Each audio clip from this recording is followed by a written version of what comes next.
Ah voilà, 2 sur 2. Mais ouais, c'est bien. Paris et Lyon, 8e de finale, c'est bien pour le football français, ça suit carrément. Salut à tous, footeuses et footeux de la même famille, c'est Thomas. Fin du match entre le Shakhtar Donetsk et Lyon. Dans ce dernier match de la poule, très très important, dans cette poule super indécise de la Ligue des Champions, cette fin de la première partie de la campagne, on va dire, d'hiver. Place à la campagne maintenant du printemps, du coup, pour Paris et Lyon. Un but partout, un but de Junior Moraes, un but de Nabil Fekir, une lunette d'Amrabat de ouf en enroulé qui a vraiment mis sur le live, on était comme des dingues à crier Golazo, c'était ouf. Du coup, on va voir ce débrief en 5 points avec mon bidon et mon détail du match, évidemment, à la fin de la vidéo. Donc le premier point, c'est que Lyon l'a fait. Lyon a été patient malgré les conditions climatiques de Rla. Il neigeait, il y avait du vent, le terrain était tout ripou, on voyait même pas les lignes. C'est vraiment des conditions de jeu apocalyptiques. En même temps, c'est comme ça, tu dois jouer dans n'importe quelle situation, hein, quand tu es footballeur professionnel ou autre sport, on va dire. Alors, en salle de sport, c'est quand même compliqué d'avoir de la neige. Bref, mais ils ont été vraiment patients.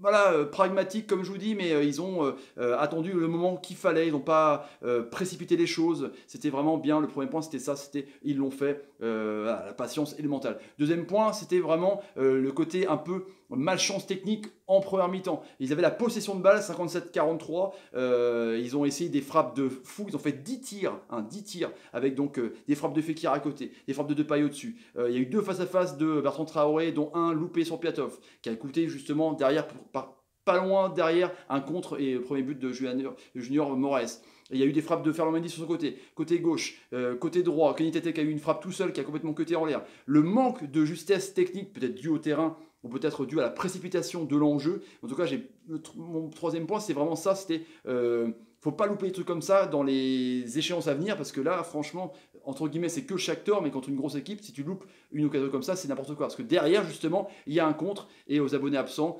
l'ami Ismaili, là, il combine tranquillement avec Junior Moraes, qui avait le temps de fumer une clope, de se mettre des gants tranquillement, de faire un petit bonhomme de neige. Il passait tranquillement pour tromper Lopez.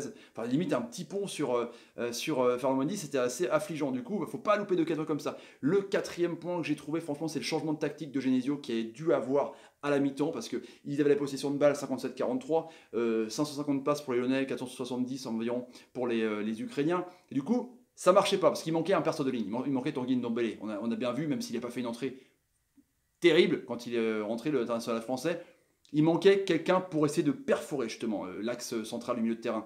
Parce qu'il y avait trop d'intensité physique au milieu de terrain. Même Tyson qui revenait dans l'axe, même les latéraux qui étaient super bons. Kovalenko, le numéro 10, qui venait vraiment foutre des tampons. Enfin, je vous dis, il manquait vraiment un perforateur. Du coup, ça tournait au petit trot, au petit ballon. Enfin, ça allait vraiment de Fekir à Aouar. Il n'y avait pas d'intensité en tout cas de jeu vers l'avant. Ça revenait tout de suite vers derrière avec Marcelo Denayer pour relancer sur les ailes. Ouais, c'était un peu bof, donc le changement tactique était assez énorme parce qu'ils ont laissé le ballon justement, et après en contre, justement ils ont pu marquer un but avec ce superbe contrôle de l'ami Memphis qui s'est retourné, et c'était assez intéressant franchement pour le but de Fekir et la joie des Lyonnais et de Ferland Mendy.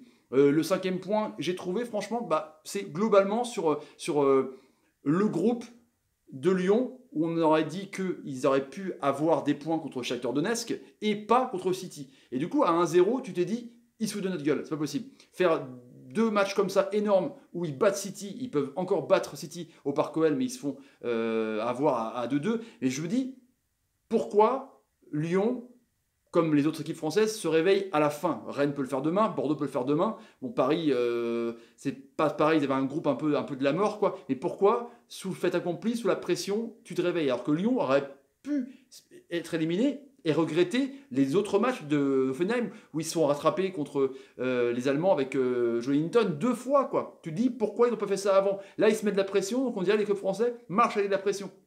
Ça qui est fou. Enfin, c'est voilà pour mon cinquième point en tout cas. Et les petits amis. Donc Lyon qui est qualifié et deuxième, et Manchester City qui est premier avec 13 points. L'Europa League pour le Shakhtar. Le bidon du match. Le bidon du match pour moi, c'est Kenny Tete. Kenny Tete a été bidon. C'est mon bidon du match parce que je trouve qu'il est dangereux. Il est pas académique, il fait des contrôles de Rla, c'est une catastrophe. Enfin, franchement, vivement Graffel pour les Lyonnais reviennent parce que je le trouve très très faible Kenny Tete sur ce match-là. Voilà, je ne le mets même pas à 1 sur 10 parce que franchement, il a une occasion à droite, il a complètement cuté son tir, c'était dramatique. Et le Jedi du match, bah du coup c'est le buteur, c'est Nabil Fekir. Il a été très bon, très patient, il a pris des coups aussi franchement. Nabil Fekir, il a été assez bon, assez pragmatique. Il a répondu au duel, il a eu un carton jaune malheureusement, il sera suspendu. Du coup, huitième de finale c'est la mauvaise nouvelle, mais j'ai Nabil Fekir franchement, il est le meilleur joueur du club entre guillemets avec une fille de Pâques qui sort un but en lunettes, donc bravo à toi pour Nabil Fekir. Voilà mon Jedi du match les amis, et il est en bleu cette fois-ci pour Nabil Fekir. Vous mettez dans les commentaires les amis votre bidon du match et votre Jedi du match, ça sera intéressant de voir avec vous les résultats. Je vous dis à très vite hein, les amis, partagez la vidéo sur vos réseaux sociaux, mettez des likes quand un pote à vous faites une bonne passe et je vous kiffe de ouf et je vous dis double clic. Salut et salut. Et le radar non, je suis plus en live, le sabre qui s'éteint. Salut, double clic.